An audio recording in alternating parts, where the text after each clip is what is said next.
Hey everyone, welcome back. We are in, I think, week 20, and we are in our signs portion. We're talking about water this week, and waterfalls. I know we talked about the sea last week. Water falls into what we call an archetypal symbol in literature, but an archetypal symbol is going to be something that can symbolize both life and death, cleansing and purifying and destruction. They're really cool. And that's earth, that's water, that's fire, and that is air. They have that sort of masculine and feminine counter like parts to them. And it's just, they're very cool to think about. And they can tell us a lot about ourselves, and they can tell us a lot about the world that we live in. So when we think about water, and when I say water, I mean pretty much any, I guess, fresh water. Let's say fresh water. So not salt water. I guess sea last week was kind of that, like, touching on salt water, but fresh water. Any kind of fresh water is going to give us that ability to have a sort of cleansing, a purifying aspect. If we're thinking about like biblical literature, God sent the flood with Noah and like purified the earth of everything that he saw in it that was like wicked and disgusting. When we think about, again, going to the Bible, that idea of, Christ as the living water. So it's that idea that water should give life. No one's surprised by that, because, and by that I mean, again, fresh water, fresh running water more specifically, but it's not a surprise that we built all of our old civilizations by water. It is not a surprise that even if you're looking back in Genesis and you have the Garden of Eden, it was made in between 4 rivers. And, the Tigris and the Euphrates are 2 of them that we're all still very familiar with. The first real civilizations come out of Mesopotamia. Egypt has the Nile. Like in your world history classes, we know that rivers play a huge role in civilization. And so fresh running water, rivers, among other bodies of fresh water, that's always going to be about cleansing, about purifying, about growth and life. And those are like literally, right? Literally, they provide life. Even though, we can take it a couple steps further. When we're thinking about water, we all came through the water. And that's something I want us to all, every human, so everybody who is in the flesh, who lives on earth, came through their mother's womb through the waters, right? The water had to break. So we're very much water creatures. We live on a planet that's 70% water. We ourselves are made up, I think it's about 70% water. So we need water to survive. It's the first thing. If we're not drinking water, if we're dehydrated, we don't last. We don't last long, right? So water is super, super important to our survival, to our livelihood, but even to our conception. Not our conception so much as our projection out into the world. It's a weird concept to think about. But so yeah, water is very important. And I think especially in the United States, and especially in the Northeast, we so take it for granted. We take for granted our ability to turn on the tap and get water. We really do. And it is kind of to our detriment, because there are, just a quick aside, when we think about how people attain power, a lot of the times it has to do with resources and commodities, and then scarcity of resources. So if you're in a village where nobody drives a car and you have a car, you're going to be considered powerful, right? Well, part of the reason why our nation is so powerful is because we have ready access to water, healthy, life-giving, sustaining water. If you think about why our nation is like geographically advantageous, it's because we have many rivers, we have many water sources, we are bordered by water on 2 sides, which provides us protection. I mean, we don't think about the depth in the United States to which we need water. Really, we don't. It's like a fleeting thing. I mean, it is a weird thing, to me anyway, that dietitians have to tell us, hey, drink your water. Like, no shit. Like, drink your water. What are you doing? And not because we need it, although that too. Not because it's the best cleansing agent out there, although that too. Because we are blessed to be able to drink it. Thank God that we can drink this water, right? So it is crazy to me. That just shows, I mean, maybe I'm wrong. But to me, that shows like the absolute level of unawareness, that we are so unaware of how much of a blessing. There are people who kill to get water. There are people who walk 5 miles in this country. I mean, in Native American Indian reservations, I mean, it is a serious problem where they have to go to wells. You know, back in the old days, they used to stuff up wells as a battle tactic. If you ruin someone's water supply, they're a sitting duck, right? So we really take water as an idea for granted. And you know, this is all about Seasons and Signs. It's all about highlighting the things that are our resources that we take for granted pretty regularly, I would say. Well, the signs part of it anyway, not the seasons part, not the first 12 weeks. So, sorry, didn't mean to get on a tirade, but I do just want to stress the importance of water, both as a concept and as a construct, as like an actual thing. And so that's water as a legitimate, like, tangible. Can you touch water? Is water wet, right? Not getting into it. But it's as a tangible idea. But we also have that idea of a thirst, right? When you have this sort of unquenchable thirst, physically, it's also mirrored metaphorically or symbolically, right? And you're thirsting for something. Nowadays, a lot of the like slang term is you're thirsty, right? Like you're a thirsty girl, which is to say that you're like wanting after every person you see, like, oh, she's thirsty, right? And that idea of being thirsty, of having this unquenchable thirst for something, whether it be other people, whether it be knowledge, whether it be money, whether it be prestige or good reputation or whatever. You know, that idea is when you have this unquenchable thirst, it means that, and most of the time, not always, obviously, as thirsty tells us, but most of the time it is in relation to knowledge. And so a lot of water will give you that metaphor of being knowledgeable, of having wisdom, of having knowledge. And we see that a lot in literature all over the place, honestly. But that idea, there's a concept of like the dry land versus the water way. So it's like the river and the desert, right? When you are out in the desert, not only are you not in a great way because you're dehydrated, but you're also like you're barren, right? As far as pregnancy is concerned, a womb that is wet, for lack of a better term, is one that is can conceive and can provide life, whereas one that is barren or dry cannot, like quite literally. And so it's not a good thing to be dry. You know, in Ezekiel, in the Bible, the book of Ezekiel, God says like, hey, Ezekiel, look out. What do you see? And Ezekiel's like, a whole bunch of dead, dry bones. And he's like, yes, speak to them, prophesy to them, teach them, right? Because prophecy is just teaching, right? Prophesy, teach them. And then he's like, what do you see now? And Ezekiel's like, the bones are coming together.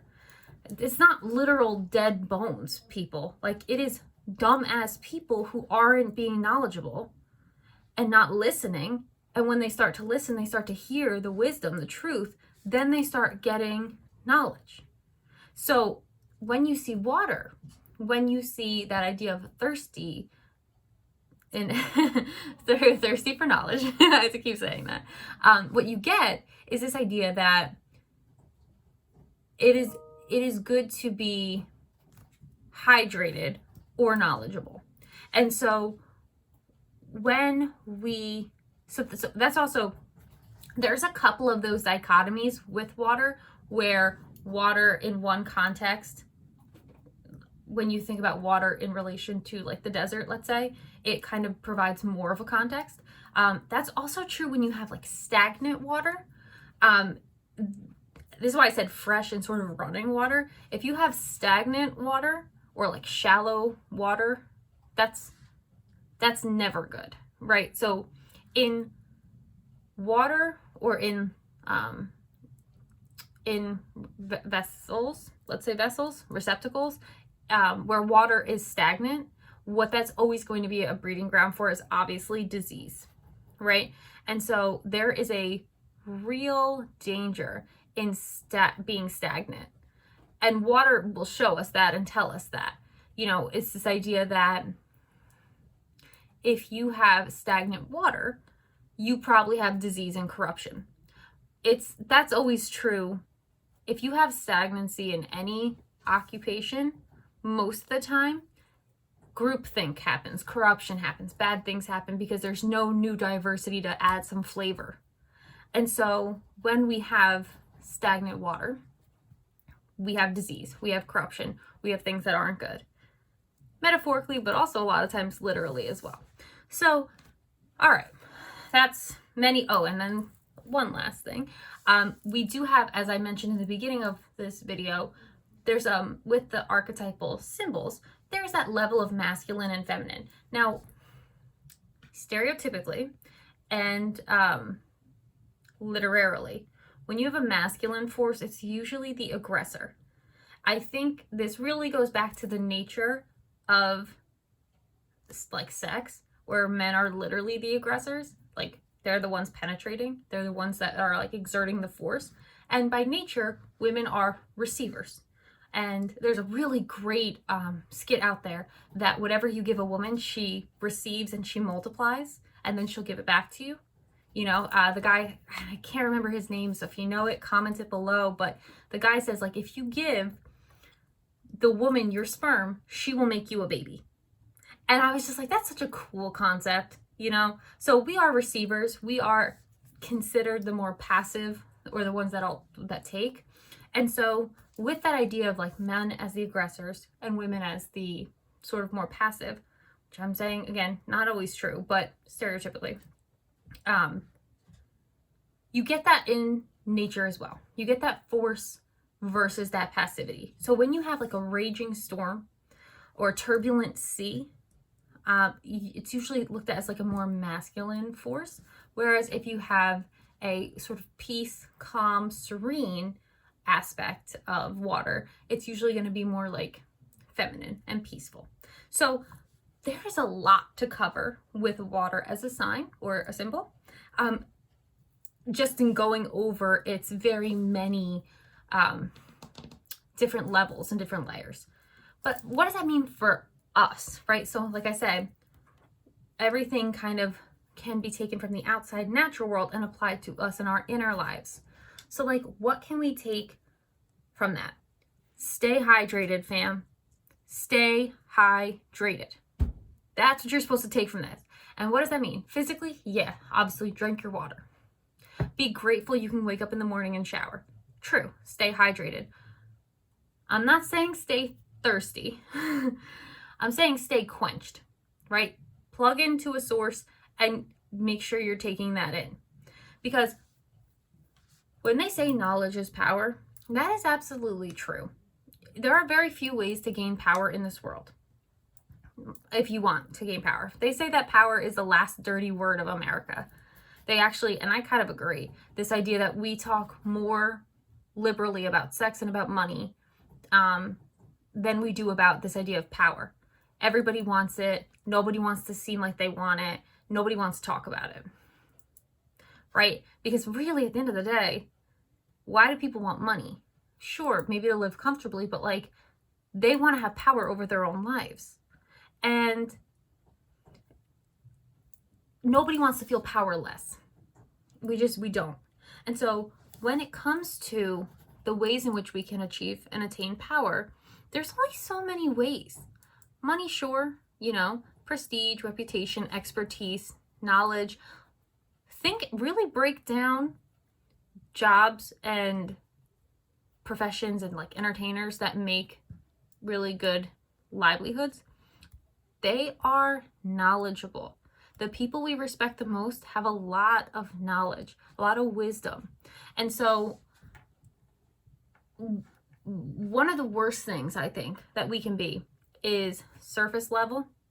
That, right? Because that's where stagnant water happens, in surface level, shallow ponds. If we stay surface level, if we're content with the status quo, if we are content to let life pass us by, if we are passive observers, especially in our own lives, that's not good. It's not good. We want to be active in our lives. We want to stay hydrated. We want to stay quenched. We have so many people out here who are just taking everything at face value. Last week with talking about the ocean, I talked about like stay inquisitive, like explore. You know, there's a lot of information out there. Sift and discern, you know? And that is really kind of taking it one step further this week. When you are hydrated, you're cleansed, you have life breathed into you, right? So when we see that ability that we have, which is to turn our again, especially I'm talking to us in the United States here, when we see that water and we take a shower at will and we're in there for, you know, who knows, 40 minutes, and we're just wasting water by like running our dishes under the faucet. What we're never thinking is like, man, I'm so grateful that I have the ability to do this. Or maybe, I mean, hey, maybe you are. I hope you are. I know I do it. Again, I also know that sometimes I don't do it. You know, it's not like I turn on the tap every time and I'm like, ooh, I'm so grateful. But really, we probably should be. Because without that, we are dead. That's the real of it. And without looking for that knowledge, and without staying hydrated and learning and being involved in our life processes, you're as good as, like, metaphorically dead. You wonder why, like, adults don't really have fun or smile unless they have children? Because they stop looking for things to understand or learn, right? They get so content with where they are in their lives. And it's really, I mean, it is really depressing to think about. And it doesn't need to be.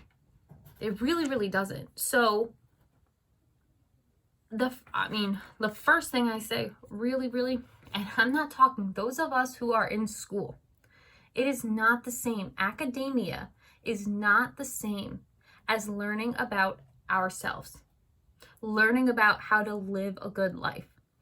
It is not. Because you can be the smartest person and the dumbest human. Like, I've been there. I was so smart. I mean, maybe not so smart, honestly. Intellectually, I am still so intellectually curious, but so human stupid. You can read every single book, but if you don't know yourself, you are literally a duck in the water. You really are. So when we see water, or a sitting duck without water, I should say, but when we see water, that should be our clue that we have to stay hydrated. We have to get to learning. We have to get to understanding ourselves. And we should be grateful too. We should definitely be grateful. But our livelihood, our life doesn't come from our money. I know that is what we like to believe here. That is not true, actually, because, homeless people can live without money. They cannot live without water. If you've read The Glass Castle by Jeanette Walls, her true story, her memoir about how her family chose to be homeless, you can choose to live without a home. You cannot choose to go without water. So, I know we don't think about it. Again, this is Seasons and Signs is all about bringing awareness to things we usually don't. And water, I think, is like one of the most crucial things in our lives that we so take for granted. So when you see water, I hope you, at least if nothing else, you think like, oh man, that girl's crazy, which is fine. But more than that, you think, I'm really grateful that I have access to this water. And you know what? I'm going to go learn something about myself today. And I will see you here next time. And we'll talk about some other new fun stuff. Have a great week, guys.